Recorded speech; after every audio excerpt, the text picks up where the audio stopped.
जय जय श्री राधे श्याम। जय जय श्री राधे श्याम। उद्धव की वृंदावन यात्रा।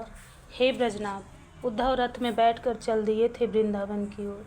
पर जैसे ही श्रीधाम की सीमा शुरू हुई, ओह, चकित हो गए उद्धव जी। वृंदावन को देखते ही उद्धव विचार करने लगे, मैंने स्वर्ग भी देखा है। हाँ, मेरा सौभाग्य है ये कि मेरे गुरुदेव एक दिन अपने साथ मुझे स्वर्ग ले गए थे। उस समय गुरु बृहस्पति ने मुझे स्वर्गलोक की सुंदरता दिखाई थी। मैंने नंदन वन भी देखा था स्वर्ग का, पर इस श्रीधाम वृंदावन के सामने तुच्छ है नंदन वन। इस वृंदावन के सामने स्वर्ग की सुंदरता न्यून है।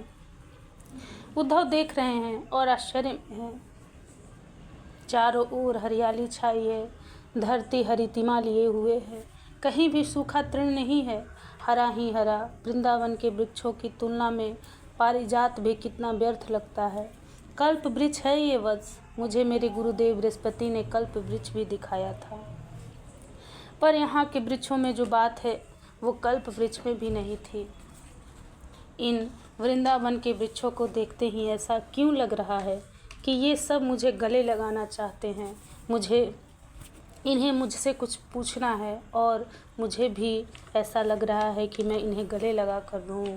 कितना सुंदर है ये वन, कितना प्रेमपूर्ण है ये वन। उद्धव विचार करने लगते हैं। स्वागत, समुत्सुका वृंदावन, हाँ यही लगता है इन वन को देखते हुए।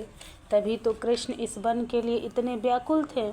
उद्धव का रथ बढ़ता जा रहा है, पर वृक्ष की लताएं एकाएक झुक रही है। आश्चर्य। उद्धव का रथ रुक जाता है। लताओं को हटाते हैं, पर वृक्षों में बैठे पक्षी भी उड़ उड़ कर उद्धव के रथ की परिक्रमा लगा रहे हैं। पर अब ये क्या? उद्धव के वस्त्रों से वृक्ष के कांटे उलझ रहे थे। उद्धव ऐसा लग रहा था जैसे ये सब पूछ रहे हो, गोपाल कहाँ है, गोविंद कहाँ है, हमारा कन्हाई कहाँ है? नहीं आया तुम्हारा कन्हाई, उद्धव को कहना पड़ा। ओह, उद्धव की आंखें फटी की फटी रह गई। एकाएक परिवर्तन आ गया था वृंदावन में। कृष्ण नहीं आए, ये अनुभूति स्वयं जाग रही थी यहाँ के वातावरण में। तब बिल्कुल समय नहीं लगा, और जो वृंदावन इतना सुंदर था, स्वर्ग के नंदन वन को भी मात दे रहा था, वो मरुस्थल बन गया था। वृक्ष ठूंठ बनकर खड़े थे। करील, खैर, बबूल, समी, यही कटीली झाड़ियाँ ही अब दिख रही थी। उद्धव चकित हो गए थे। एकाएक दावाग्नि की तरह वृंदावन जल गया था। पक्षी पशु मानो कंकाल मात्र रह गए थे। उद्धव कुछ समझ नहीं पा रहे हैं कि क्या ये वृंदावन चैतन्य है।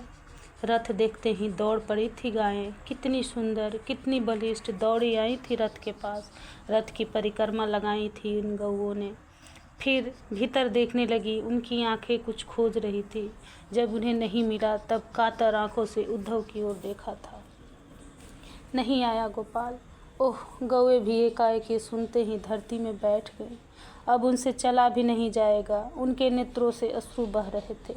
वो बार बार उद्धव की ओर ही देख रही थी, मानो पूछ रही हो, गोपाल नहीं आया, हमारा गोपाल कब आएगा? ग्वाल बाल बैठे हैं, मथुरा की सीमा में ही बैठे हैं।